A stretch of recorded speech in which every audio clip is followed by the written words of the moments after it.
Mr. and Mrs. Shortbread asked Mr. Birdcage whether he would mind teaching their children all the things they needed to learn. "I would be delighted to do that," said Mr. Birdcage.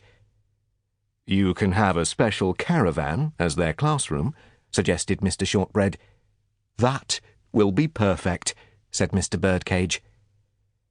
And so, that was how the children went to school. To their own school, in its special caravan, with a clown as their teacher. What could be more fun than that?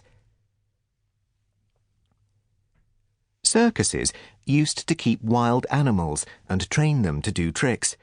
Some even used to have lions, which they would lock in cages with strong bars. The lions would come into the ring and be made to jump through hoops and sit on upturned barrels. They would snarl at the lion tamers who would make them do all this, and they were often very unhappy.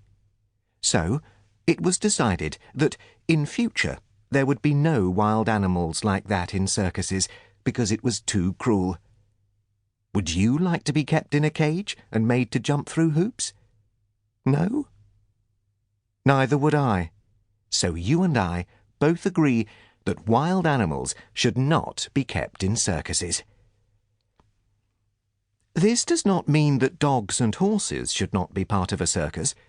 These animals are used to living with people and can be perfectly happy putting on a show.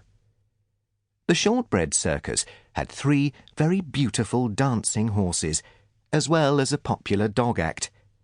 Dogs love showing off, and these dogs always looked forward to their part in the show.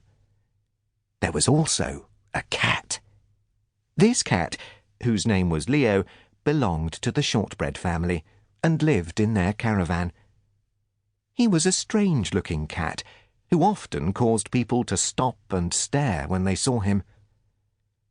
"There's something odd about that cat," somebody said. "Look at his fur and how long it is around his head. Rather like a lion's mane. And look at his handsome long tail and his big claws." "He looks rather like a tiny lion," somebody else observed. Leo did not have a job in the circus, but he loved to wander into the tent, the big top as it was called, when the show was in progress. Then, before anybody could stop him, he would leap into the ring and pretend to be a circus lion, roaring at the top of his voice. Not that he could really roar, and making everybody laugh. "So, this circus has a lion after all," one person said. "They have a very tiny lion." "But that's just a cat," said another. "A cat who thinks he's a lion." Billy would usually retrieve Leo from the ring and take him back to their caravan. "You stay there," he said, and Leo would open his mouth to roar. But all that ever came out was a mew, and that was not enough to frighten anybody. So Leo would just curl up on his favourite chair and dream about what it would be like to be a real lion, with a real roar and with big teeth that would scare everybody the moment he opened his mouth. Cats dream about that sort of thing, and it must be a bit disappointing for them when they wake up and discover they are still cats. But Leo, like everybody in the circus, was happy, and so he would not worry too much about all that. Chapter 2. Life in the Circus.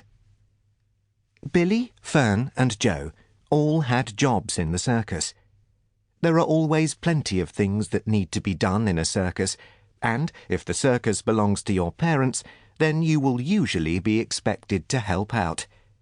The most important task, of course, was putting up the big top.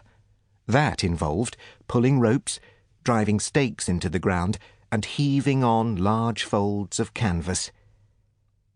Once that was done, the seating stands had to be bolted together, the lights connected, and the popcorn machines cleaned and made ready.